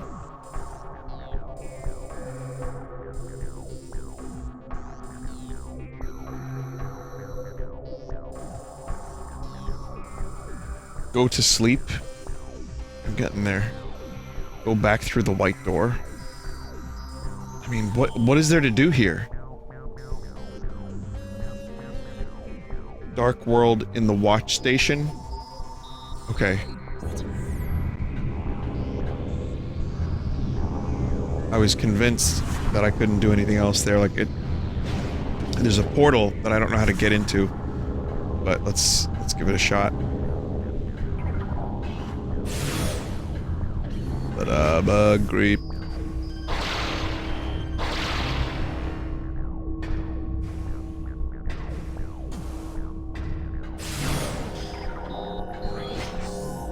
The worst part of this is that I have to fight these things again.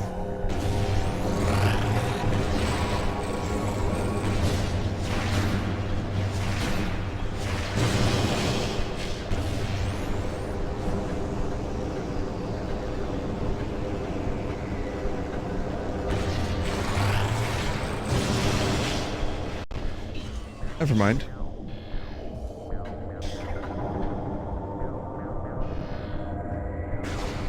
So, Dark World. Here's a way to the Dark World.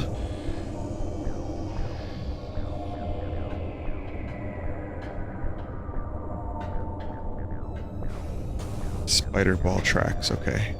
Let's see. Thank you for the tip. Let's see if I can figure out where they start. Oh, this is fucking mental. There is so much Spide.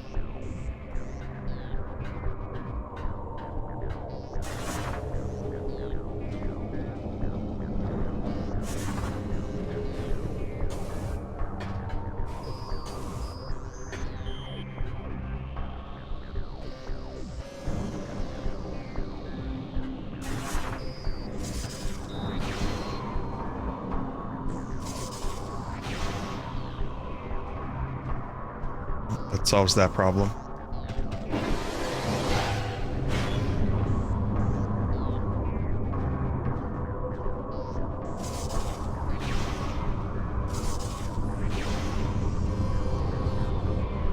More strange and silly devices.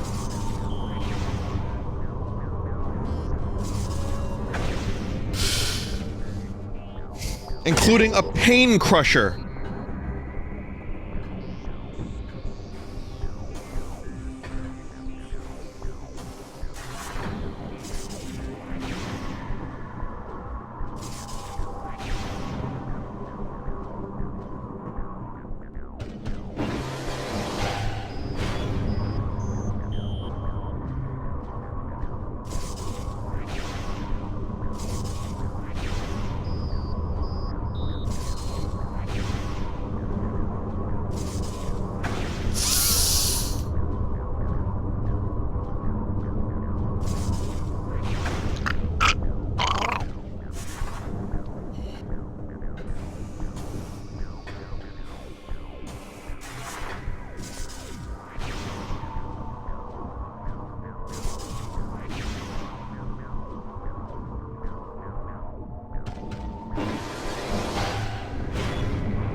So who is Dave Cook, anyway?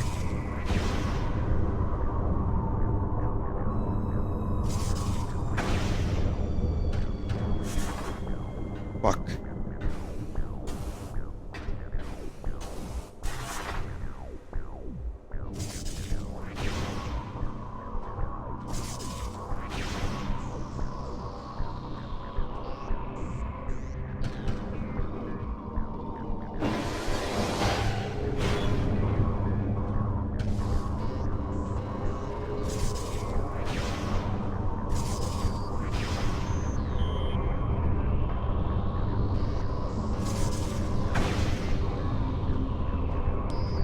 I believe this is supposed to be like an indicator of when to place the bomb, according to a member of the chat. Thank you. That was good advice.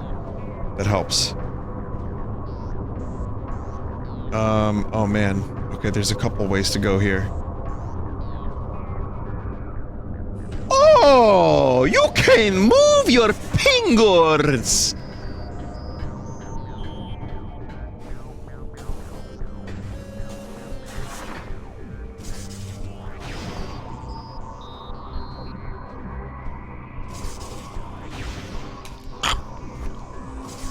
This game is driving me crazy right now.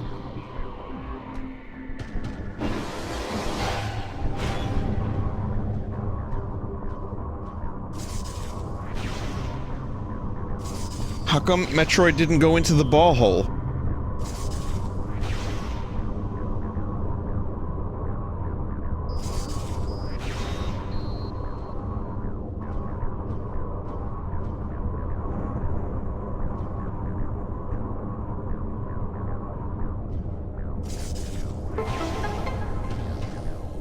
Okay, well, that's one thing. I think there's probably an upgrade at the end of that. I might actually save the next part of this. Like, I might save the Dark World part and progress for a future stream, but just get the upgrade, then save, and fuck off.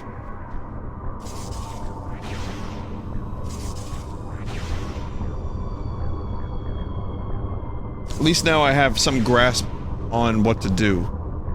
And we've unlocked the thing that's important.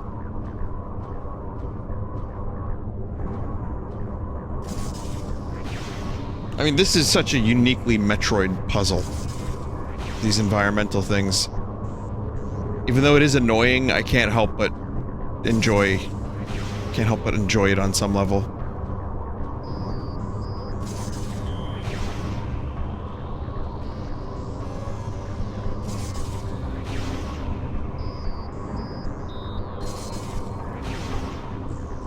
Well, on many levels, actually. I mean, it's...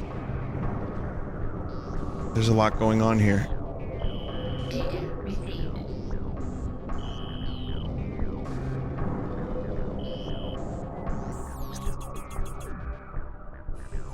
Oh, okay.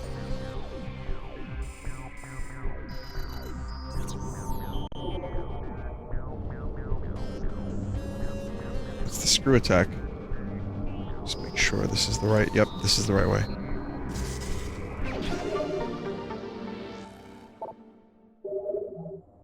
Do you think when the Luminoth built this room and placed that item in here that they ever expected anyone to enter ball form and retrieve their item? They knew what they were doing. They knew if they put that in there, no one would ever get it.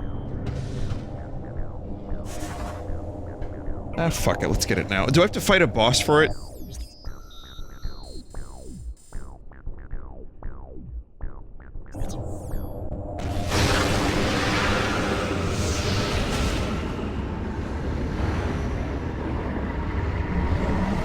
No, but a lengthy puzzle section. Alright, never mind. We're gonna go back into the light world and save. Seemed like a nice idea at the time. Like, for me, right now, 10 minutes is lengthy.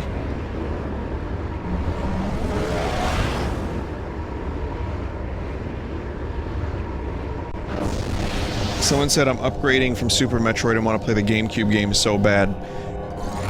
I think it would be really foolish of Nintendo not to re-release the Metroid Prime trilogy on the Switch.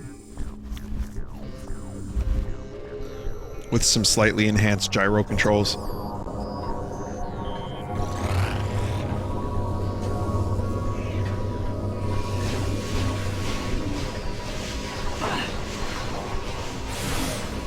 Again, my suggestions for leading up to the release of Prime 4, re-release the trilogy, and or do a recap video on their channel, animated, maybe a series of recaps, you know, 5 minutes devoted to Metroid Prime, 5 minutes on Prime 2, 5 minutes on Prime 3.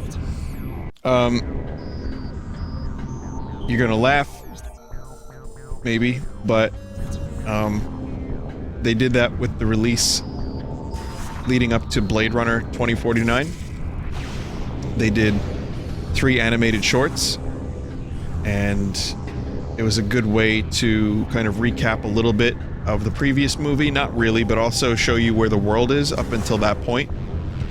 And the styles were, you know, one of them was animated, 2 of them were short films, and it was great. It really, you know, really worked. Someone said animated shorts are pointless. Okay. Can you go into detail, please?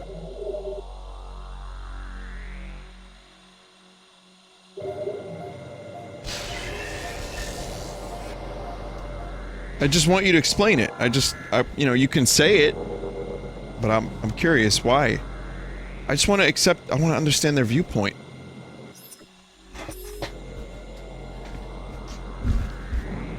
Or should I say viewpointless?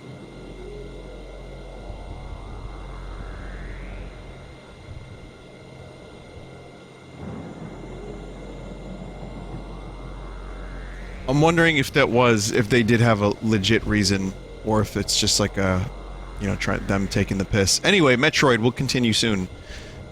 Is good. More soon, eventually.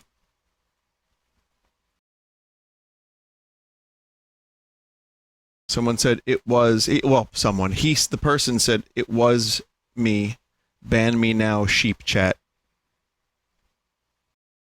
It's like not even a good troll.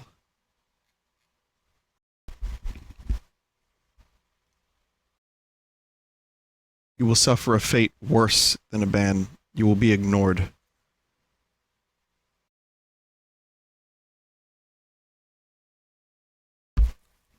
I mean, I'm open to viewpoints, that's the thing. Sometimes I get a little shitty. Today I got a little shitty because I played a song and people weren't into it. But I really genuinely understand that people have lots of varying viewpoints and opinions. And as I'm getting older and trying to get wiser as well, and trying to be a more fully souled, functioning, whatever human being, and accepting of different viewpoints, because I do like to play devil's advocate both to myself and to other arguments, so I can learn and so I can understand why things happen and why people say what they say. But, you know, when I'm able to pull myself out of the moment, and this is a thing that I'm still learning, when I'm able to pull myself out of the moment of emotional reaction, maybe a little bit of anger or confusion or whatever it is, I want to then learn the viewpoint of the person. You can't really do that through text in a chat that's moving this quickly. Sadly, a lot of the point of human interaction is lost. A lot of the details get lost. A lot of the nuance just gets boiled down to a text message in a fucking 400-mile-per-hour chat. But, you know, when you're looking someone in the eye one-on-one and you really have a dialogue with them, you can learn their viewpoint. You can maybe understand it, even if you don't agree with it. You'll at least say, oh, at least that's where they came from. Maybe this is something that I can, I don't know, learn a little bit from. But that was just a bit of a troll. Not even really funny at that. But regardless, that's okay. I think it's still something that I'd like to, if there was a viewpoint there, I'd be open to it. You don't like my streams? I'm open to why. So maybe I can learn from that and expand and grow and improve. And, well, no, not really. Fuck off. All right, let's get started. They're probably drunk from 4th of July festivities. Oh yeah, that's true. The problem is I'm kind of comfortable where I'm at, but I'm always trying to be a better streamer and a better person if possible, and I'm always learning. I always want to learn and continue to do so. I think that's important for me. You can always be a little bit better than you were yesterday, even if you can't be exactly where you want to be tomorrow.